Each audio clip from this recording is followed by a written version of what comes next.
Mayroon pong balita ngayon, mga sangkay, na tila baga ang Israel nga ba ay makikipagkasundo o makikipag-ayos na nga ba sa Hamas?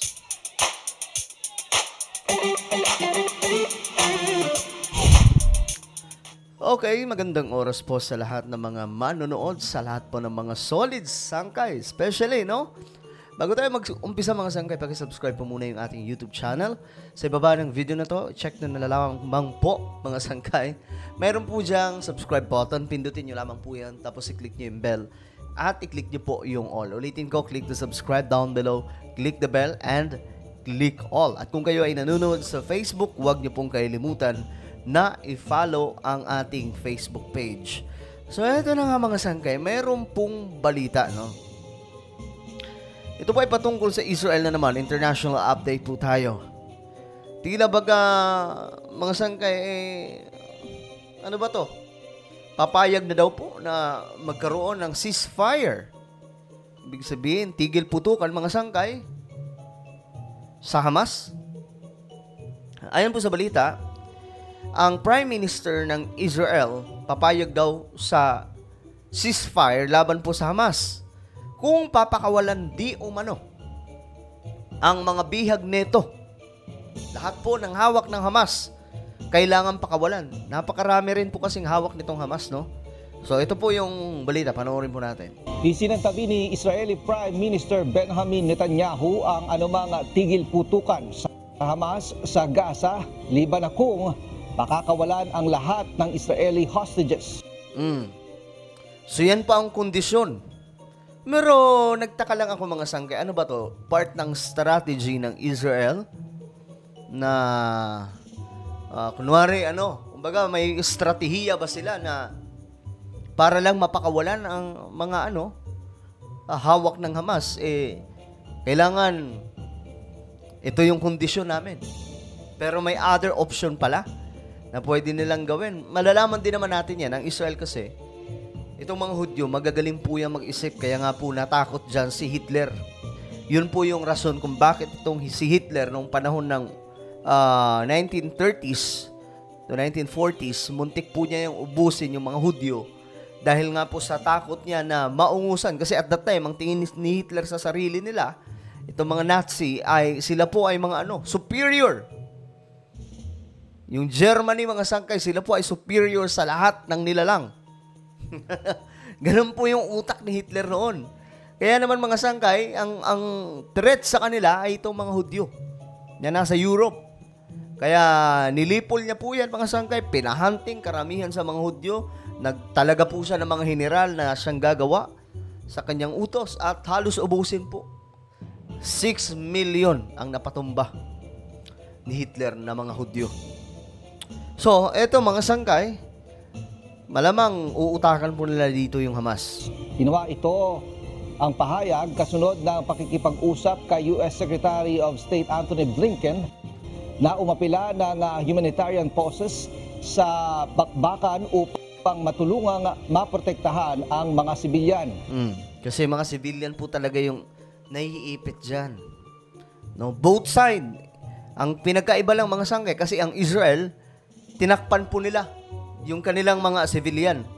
Ang Israel, mga sundalo po nila ang nakatakip sa civilian sa Israel, while itong Hamas ang nakatakip po sa kanila mga civilian. Baliktad, no? Sa Israel, ang tumatakip sa civilian para hindi po sila madamay yung mga kasundaluhan. Libu-libong kasundaluhan. While itong Hamas, mga civilian po ang panakip nila, panangga nila. Bakit? Nasa ilalim po ng lupa yung kanilang kampo. Tapos, syempre, yung mga tao, yung mga nasa Gaza, mga Palestinians, sa ibabaw. So, ganun po ang kanilang ginagawa, ang mga sangkay. Batay naman sa Hamas-run Health Ministry, Yan. tinarget ng Israel ang isang convoy ng mga ambulance sa dalawang magkaibang lugar, kabilang na ang nasa labas ng Al-Shifa Hospital. Sa ulat din ito, umabot na sa mahigit siya. Okay. Dito magaling po yung Hamas, di ba?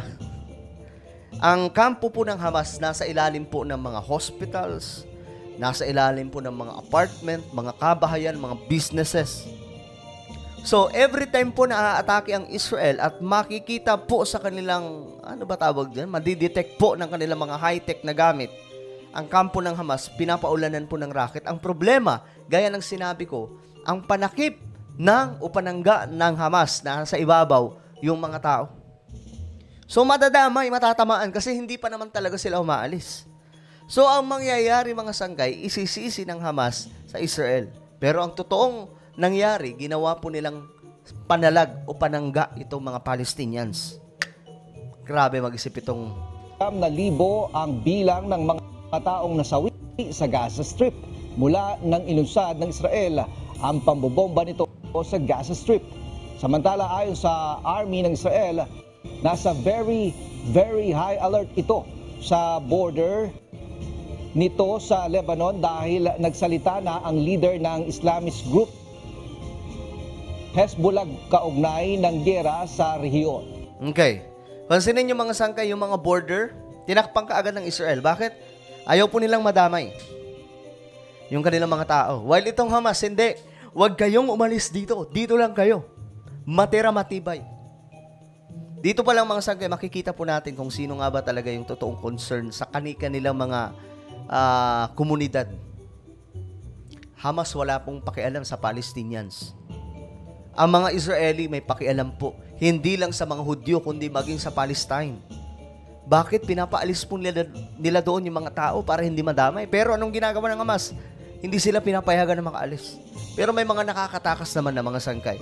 Ngayon, ito po ang balita. Di ba nga, plano makipagkasundo o magkaroon ng ceasefire itong Israel kung papakawalan yung mga hawak po nila. Ngayon, natatakot po dito ang Amerika sa posibleng mangyari. Ito po. Blinken, how do you respond to the calls from your allies here for a ceasefire?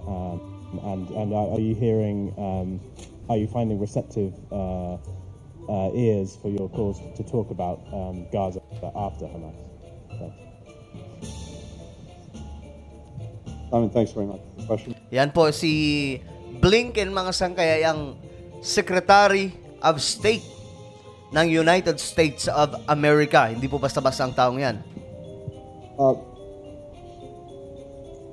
It's our view that a ceasefire now would simply leave Hamas in place, able to regroup and repeat what it did on October 7th. And you don't have to take my word for it. Just a few days ago, a senior Hamas official said that it was their intent to do October 7th again and again and again. No nation, none of us can accept that. No one would find that tolerable. And so it is important to reaffirm Israel's right to defend itself, indeed its obligation to do so, and to take necessary steps so that October 7th can never happen again. But it's also very important the way Israel does that. And that's what we've talked to the Israeli government about, with taking every possible measure to protect human life, to prevent civilian casualties, as well as to ensure that those who are in need have the assistance that they need. To that end, I think we all shared deep concern about the plight of civilians in Gaza, men, women, and children who need most essential things to get by. We've worked very hard to make sure that that assistance can flow to them. But it's also one of the reasons why humanitarian pause. Parang ang taong to, mga sangkay, siya pa yung parang siya pa yung mas presidente tingnan kaysa kay Biden, no?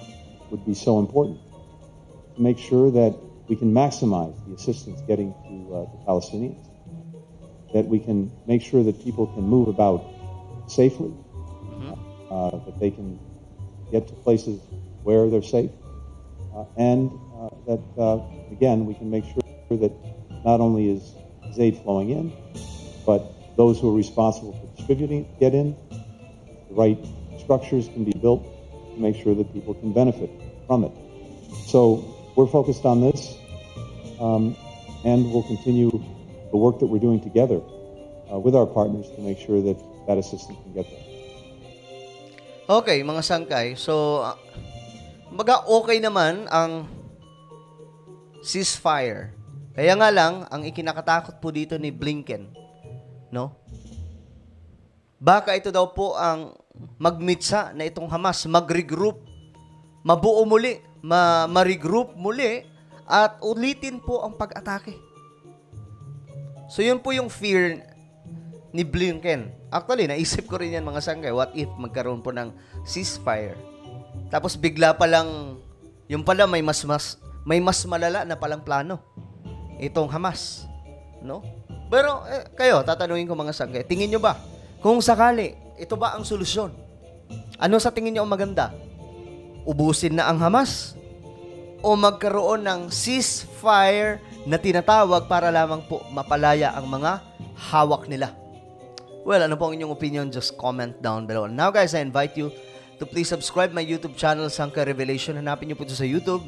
Kapag nakita nyo na, click the subscribe, click the bell, and click all. Ako na po ay magpapaalam hanggang sa muli. This is me, Sangkay Janjan. Palagi nyo pong tatandaan that Jesus loves you. God bless everyone.